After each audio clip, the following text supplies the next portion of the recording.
Bibb District Attorney David Cook is still calling on state legislators to ban coin-operated gambling machines. In a statement last month, he blamed the amusement machines for feeding gambling addictions, causing more violent crimes and targeting lower-income communities. But how would a ban affect programs funded by the Georgia lottery system, like the Hope Scholarship or pre-K classes? In tonight's 13 Investigates, Caitlin Heck breaks down the numbers to see if getting rid of the machines would be a win against violent crime or a big gamble for the state's education system. At a Macon staple on Houston Avenue, Jake Fincher serves up barbecue plates and Southern sweet tea. But not long ago, it was his personal life that was up in smoke. I started really gambling heavy, probably in my late teens when I started working. First, it was sports betting, then trips to casinos and card games. Once I started, I couldn't stop. It overtook, my emotions, everything. Then online gambling put his addiction right at his fingertips. I could be sitting anywhere nowadays and gamble and nobody knows.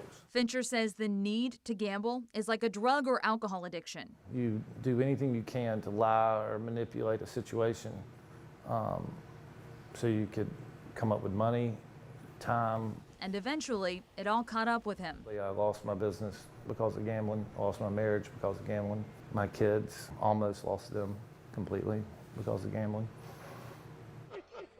Bibb District Attorney David Cook says people across the state are gambling away all of that and more, many because of coin-operated amusement machines often found in convenience stores. These machines have to go. They're designed to be addictive. They are addictive.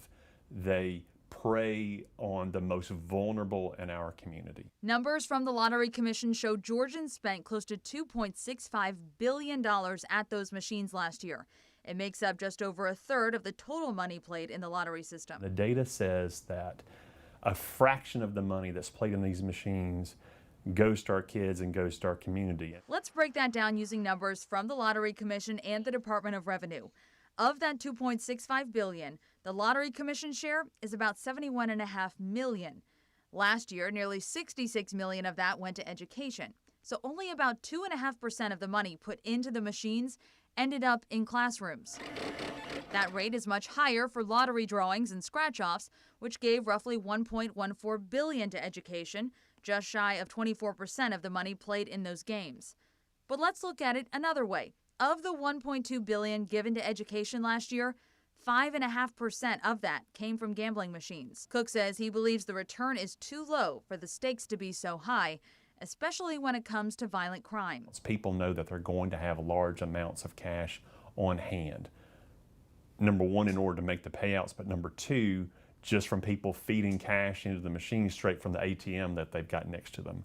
And that makes them a target for armed robberies and murders. But Fincher says getting rid of the machines may solve some of the crime problems, but after joining a support group and meeting other gamblers, he says it will take a lot more to flesh out the problem entirely. 60–70% of the people that are in the program I'm in are addicted to the lottery, so scratch-offs and stuff. But Cook says an all-or-nothing approach isn't in the cards right now. Instead, he's all in on changing what he believes would have the biggest payout for the community. Caitlin Heck, 13 WMAZ News. District Attorney Cook also argues the sheer number of these machines poses a problem. According to the Department of Revenue, there are 132 locations with coin-operated machines in Bibb County alone, many with multiple machines. Cook gave another example. Fulton County has 334 locations, the same number of casinos in the entire state of Nevada. We have a more in-depth look at all of these numbers in this story on 13WMAZ.com, as well as more from our interview with Mr. Fincher and his journey to overcome his addiction.